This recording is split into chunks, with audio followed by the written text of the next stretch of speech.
The letter arrived early in the morning, and the moment Samuel Blackwood read it, his whole face changed. He stared at the paper with a smile that looked far too eager, the kind a man wears when he sees a chance to hurt someone without lifting a finger. His wife Martha leaned closer, her eyes shining with curiosity. His daughters, Rebecca and Sarah, waited like wolves, ready to laugh at anything that wasn't about them. Ezra Stone, the richest and most respected mountain man in the region, had written to ask for the hand of one of the Blackwood daughters. People said he owned more land than anyone for many miles, more cattle than he could count, and a name that brought respect wherever he went. Any family would have been honored. Any father would have thanked God. But Ezra had not asked for Rebecca or Sarah. He had asked for Clara.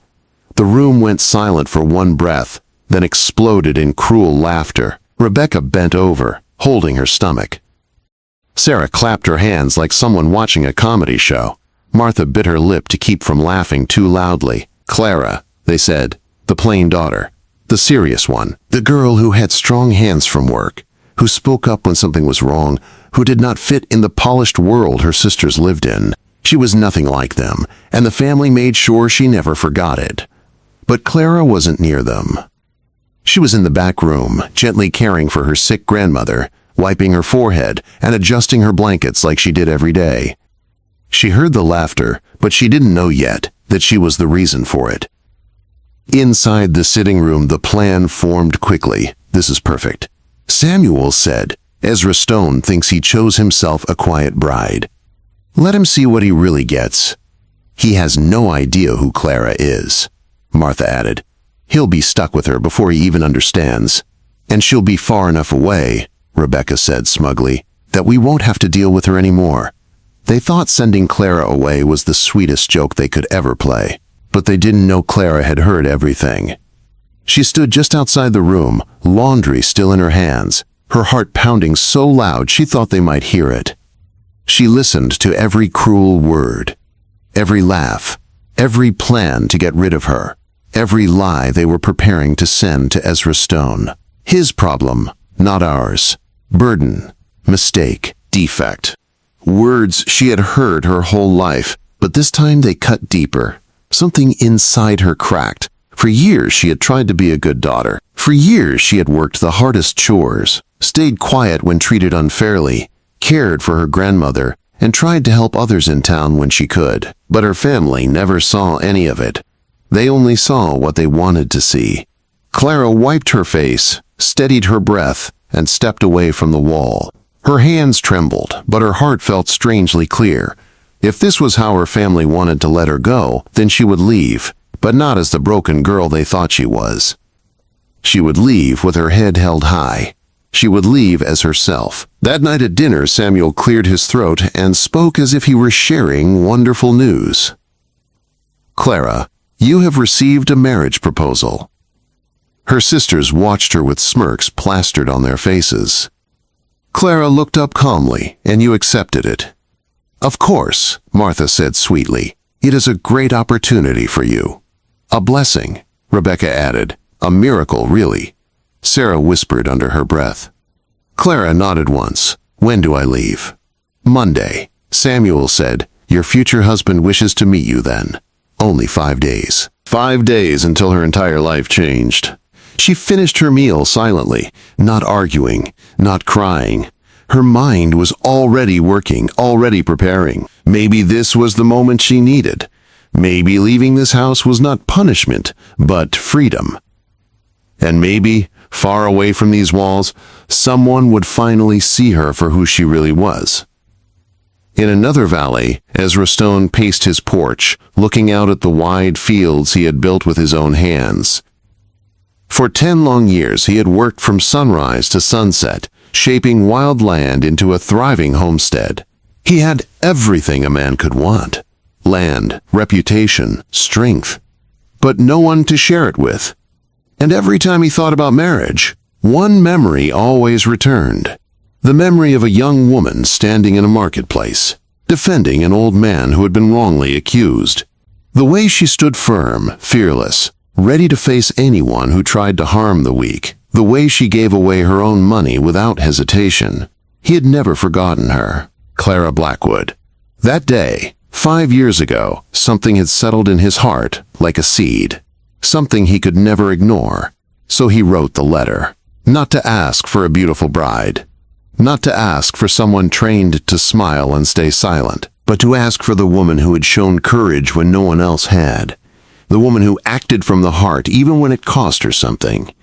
Ezra didn't know her family despised her. He didn't know they planned to send her away as a joke. He only knew she had a fire inside her that he had never seen in anyone else. And he prayed that when she arrived on Monday, she would still be that same woman. Monday was coming fast, and when Clara arrived at Ezra Stone's homestead, both of their lives would change forever, far more than either of them was ready for. Clara reached Ezra Stone's homestead just after noon. The wagon stopped in front of a wide wooden porch, the house standing tall and solid against the open sky. It was the kind of place built by hands that never gave up, the kind of place that held stories in every board and every fence post. But Clara barely noticed the house. She noticed him. Ezra stepped out slowly, wiping his hands on a cloth after finishing some work. He was taller than she remembered. Stronger, older too, but the eyes, those steady brown eyes, were exactly the same. The same eyes that had watched her in the market 5 years ago. The same eyes that had seen something in her no one else ever had. He walked toward her with calm steps. "Miss Clara," he said, his voice deep and gentle. "Welcome." Something warm moved through Clara's chest, but she managed a small curtsy. "Thank you, Mr. Ezra." They stood there for a moment, both unsure what to say. It felt strange, meeting someone who had chosen her without even knowing her. Someone who might reject her when he learned the truth. Someone who might be her whole future. Ezra lifted her trunk from the wagon and nodded toward the house. "Come inside. You must be tired from traveling."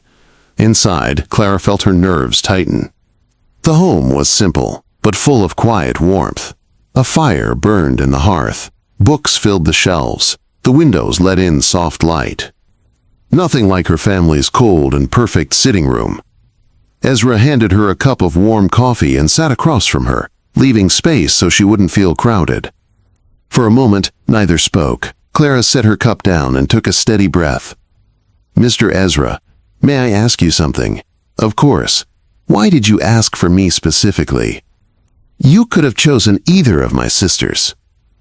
Ezra held her gaze, and Clara felt the weight of his honesty before he even spoke. "Because I saw you," he said quietly. 5 years ago. In the market, her heart stumbled you. You remember that? I never forgot. Ezra said, I saw a young woman stand up for a poor old man when everyone else ignored him. I saw courage. I saw kindness. I saw someone who didn't look away from what was right. Clara blinked hard as her eyes warmed. No one in my family saw it that way. Ezra leaned forward. Your family is not the measure of your worth. It was such a simple sentence. Yet it felt like a stone lifting off her heart. Clara swallowed hard and forced herself to keep going. I need to be honest with you, she said. My family sent me here because they want to get rid of me. They think I'm a problem, someone who causes trouble because I speak up for others. Ezra didn't flinch. I suspected they were eager to send you off, he admitted, but I didn't know why. Because they don't value who I am, Clara whispered. They think I ruin things. They think I'm strange or unworthy. Ezra slowly stood and walked to the window. When he turned back, his expression held something strong and steady. Clara, let me tell you something. People who live without a conscience fear those who have one. People who thrive on dishonesty dislike those who tell the truth. Your family didn't reject you because you were wrong. They rejected you because you were right. Clara felt like the room shifted around her. No one had ever said words like that to her. Not once in her whole life. Ezra returned to sit near her. Though not too close, I did not ask for a silent wife. He said I asked for the woman I saw that day. The woman with fire in her heart. Clara looked down at her hands, the hands her mother called, ugly and calloused. Ezra's eyes softened as he followed her gaze. "Those hands show you work," he said gently. "They show strength. They show character." Clara felt something break open inside her, something she didn't know had been locked away. "Mr. Ezra, you don't know me," she whispered. "That's why I want time," he replied. "A few weeks. No pressure, no rush. We'll learn each other. And then we choose, together, if we want this marriage." Clara lifted her eyes. "You would give me a choice." "Of course," Ezra said. "You're a human being, Clara. Not a parcel being handed off." Her throat tightened. Her chest ached. No one had ever spoken to her with such respect. After a moment, Clara nodded. "I accept. I'll stay. And we'll learn each other honestly." Quote, Ezra's smile was soft, real good. That first week changed everything. Ezra showed Clara the fields, the barns, the cattle. She offered ideas he never thought of. He listened. He asked questions. He valued her words in a way no one ever had. "Why aren't the water troughs connected?" she asked one afternoon. "If you link them, they wouldn't run dry so quickly during drought." Ezra stared at her, stunned. "You're right. They worked together. Walked together. Talked late into the evenings. With every moment, Clara felt her fear fading and something warmer taking its place. One night, while watching the stars, Ezra said quietly, "Clara, I have a confession." Her breath caught. "What is it?" "I never planned to fall for you so quickly," he said, "but I am." Every day, Clara's heart jumped. Her hands trembled. "I feel the same," she whispered. "I didn't expect it, but I do." Ezra stepped closer, only an inch May. Clara nodded. Their kiss was gentle and warm, like two hearts recognizing each other for the first time. When they pulled apart, Ezra rested his forehead against hers. "Clara," he said softly, "I want to marry you. Not because of the arrangement, but because I want you." Quote. Clara felt tears fill her eyes, but they were not sad tears.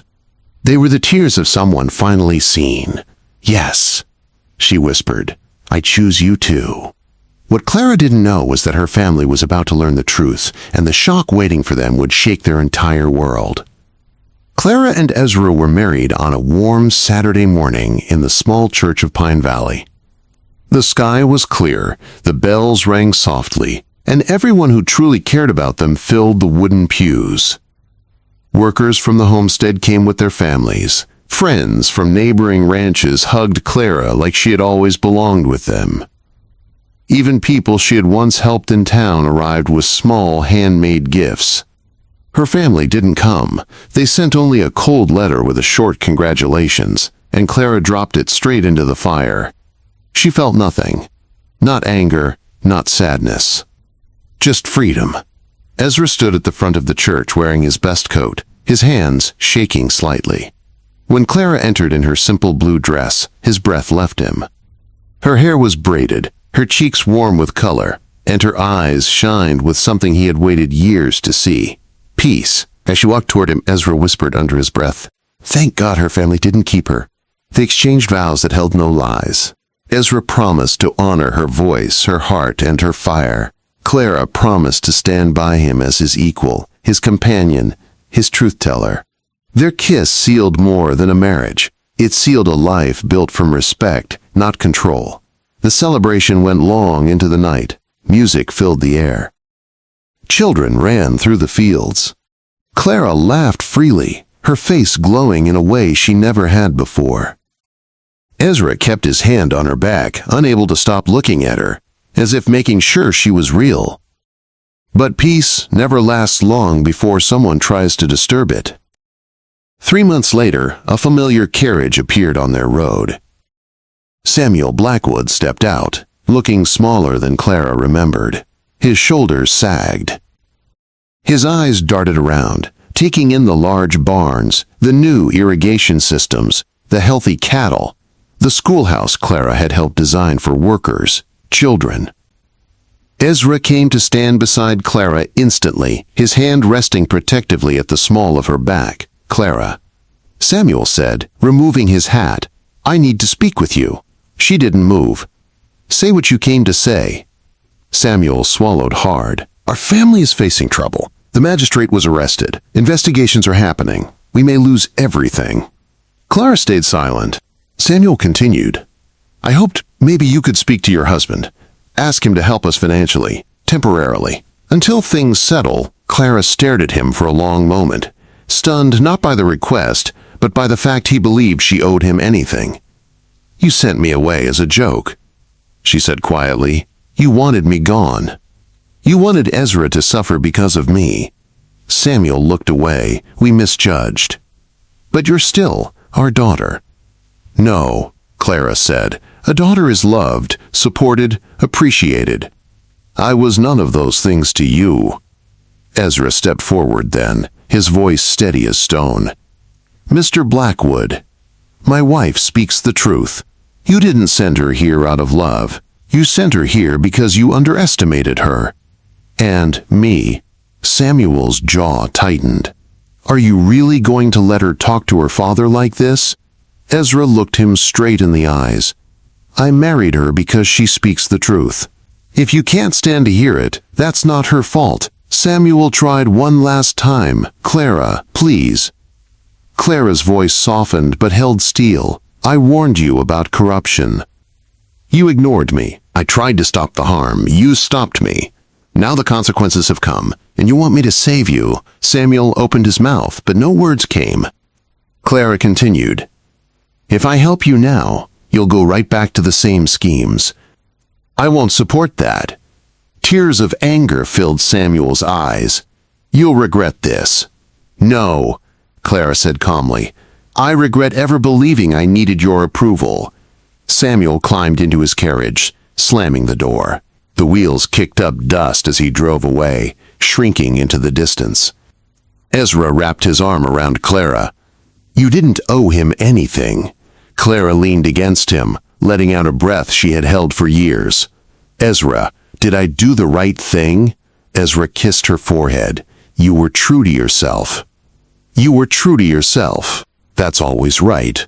That evening, they ate dinner together in the warm, peaceful home they had built.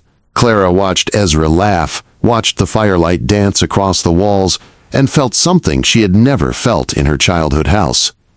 Belonging. Purpose. Love. She thought of her family, their cruelty, their scheming, their pride, and felt no longing to return. They had sent her away thinking she would ruin Ezra's life. Instead, they unknowingly delivered her straight into the arms of a man who treasured her. Ezra reached across the table and took her hand. "You know what your family never understood?" he said. "What?" "That their ugly daughter was the most beautiful person they ever had, and they were too blind to see it." Clara's eyes warmed. "And what did you see?" Ezra smiled softly. "Everything I ever wanted." Clara felt her heart settle deeply into her chest, steady and full. She wasn't unwanted anymore. She wasn't the family burden anymore. She was Clara Stone, wife, partner, beloved, and she was home.